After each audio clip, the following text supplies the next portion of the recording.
ചിലത് പറ്റിപ്പോകുന്നതാണ്, സംഭവിച്ചു പോകുന്നതാണ്. ഓന് തിരുത്താനും പടച്ചവനോട് ഖേദിച്ചു മടങ്ങിയാലും അതവിടെ കഴിയും. പക്ഷെ അതിങ്ങനെ പറഞ്ഞു നടക്കുകയും ചെയ്യും. ഞാൻ പറയാറ്, എന്റെ നാട്ടില് വർഷങ്ങൾക്ക് മുൻപ് തറവാട്ടിൽ എന്തോ ഒരു പ്രശ്നം ഉണ്ടായ ഒരു കഥ ഉണ്ട്.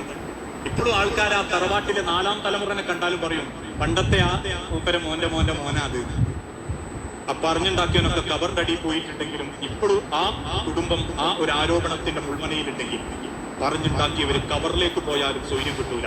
വരും കബറിലേക്ക് അതിന്റെ പാപം, വരും കബറിലേക്ക് അതിന്റെ പാപം. മരിച്ചു കഴിഞ്ഞാലും കബറിലേക്ക് പോരുന്നൊരു പാപാണത്. ദുനിയാവിൽ നമ്മൾ പറഞ്ഞുണ്ടാക്കിയതും വേദനിപ്പിച്ചതും കുത്തുവാക്കൊക്കെ കൊണ്ട് എത്ര മനസ്സ് വേദനിച്ചവരുണ്ടെന്നറിയും. നമുക്കതൊരു ജയായിരിക്കും. ഞാനതങ്ങ് പറഞ്ഞപ്പോ പിന്നെ അതിന്റെ മുഖം മാറിയ കാണാൻ നല്ല രസമായിരുന്നു എന്ന് പറയാൻ രസമാണ്.